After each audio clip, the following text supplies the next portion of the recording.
Hello, Bobby Torres of Frightbox Recording here with 3 tips on how you could produce realistic, professional sounding mixes when using EZdrummer and AmpSim plugins. So without any further ado, I have an audio sample here that was recorded only using a cheap 2-channel interface and an $150 dynamic vocal mic, and in this case it was the Heil PR20.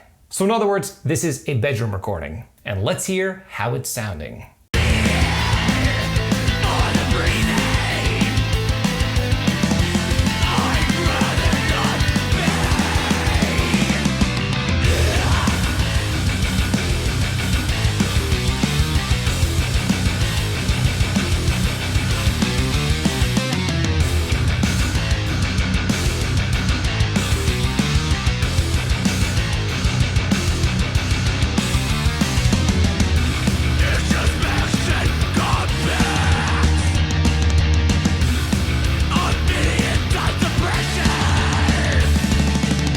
Okay, in my opinion, I'm really happy with this mix. It sounds really realistic. And to be honest, unless I was paying super strict attention, I'd probably have no idea that there are only 2 people on this production and there are no live instruments outside of guitar and vocals and bass guitar. Completely programmed drums, not a single tube amp in sight. And it all comes down to 3 key techniques that you gotta keep in mind when producing an in-the-box production, again, only using EZdrummer or any drum software for that matter, and AmpSims. And tip number 1 is a big one that so many people tend to gloss over. And this is committing to your sounds and printing them as audio when you're done with the recording or production phase. So if we look at this track here, you're gonna see a bunch of audio tracks that are my drum tracks. But here's the thing, all of these drums were programmed and recorded with EZdrummer, which is just a MIDI drum programming software. Now, what a lot of people tend to do is they try to magically mix their track within the software itself while the MIDI is live. And there are issues with this for multiple reasons, but the main ones are these. Number 1, you will always be tempted to go in and tweak the drum performance after the fact when you're in the mixing phase. And also, it will eat up a ton of CPU when you're trying to dive in and finalize your mix. So by going in and printing your drums to audio, you're treating your drums just as if you were, mixing a live drum kit. And the same goes for AmpSims as well. If we look in my mix here, you're gonna see a bunch of DI tracks that are all inactive, much like with my EZdrummer track. As you can see, they're all grayed out, and all of the live amp tracks that you hear in the mix are printed versions of my AmpSim plugins. This is because when all of the recording is done, I take my AmpSims and print them down to audio so I can mix them just as if I were mixing live tube amps.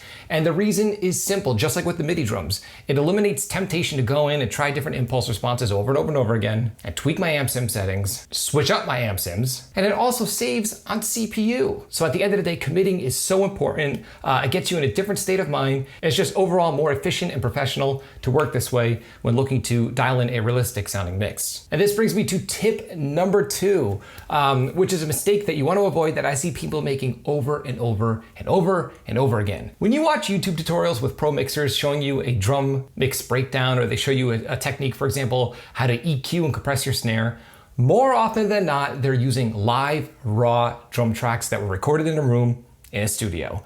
We have to remember that when you're dealing with programmed drums, it doesn't matter if it's EZdrummer or Superior Drummer or any of the other great pieces of drum software that are out there, they are designed intentionally to sound killer right out of the box without you touching a single EQ or compressor. They were tweaked this way from the get-go intentionally. So what a lot of people will do is print their drums to audio just like I did in this example here, and they will over EQ and over compress their drums using arbitrary mixing techniques that they learned from people mixing live drums. To put it in another way, these drums are already EQ'd and compressed, and if you go in there and slam them with additional EQ and additional compression, more than likely you're gonna end up with overprocessed, spiky, fake sounding drums. And most people don't want this. So if we look at the EQ and compression settings within my own drum mix here, they're very, very, very subtle. Just a little bit of top end removal and some basic high passing with light compression. Again, this is because the source sounds from EZdrummer are already pre-mixed, and I'm just melding these tracks to fit within the context of the song. And this brings me to tip number 3 when you're dealing with amp sims and MIDI drums in a pro mix. Instead of driving yourself nuts and wasting $1 million on 10 different expensive amp sim plugins, focus on the impulse response that you're using, because that's gonna ultimately dictate the resulting guitar tone that you have dialed in. So in this mix, again, all of my amp tones are printed, but let's take a look at how my guitars are sounding in solo.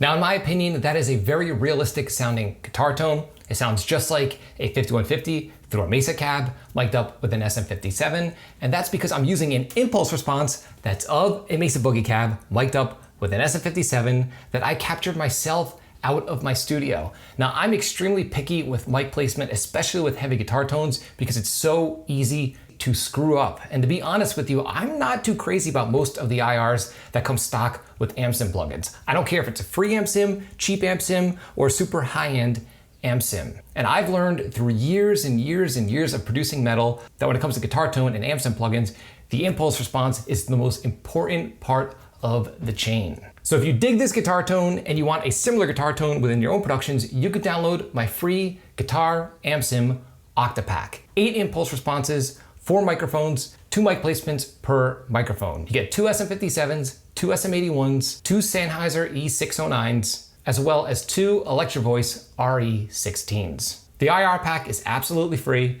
and there's a link below in this video's description. So again, save yourself the headache, save yourself the money, just pick a basic amp sim plugin that works and use a good impulse response.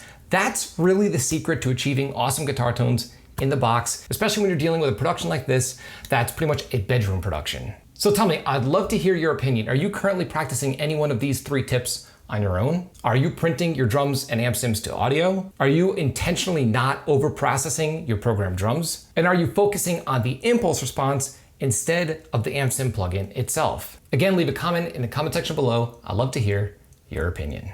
If you found this video helpful, like, comment, subscribe, and share. And do not forget to click the little bell icon so you can be notified every time I upload one of my weekly videos on all things metal and rock production. If you're interested in some Frightbox swag, I've got t-shirts, mugs, and a ton of other cool stuff on the way. There's a link below to the Frightbox merch store in this video's description. And again, you can download my Guitar Impulse Response Octapack for absolutely free.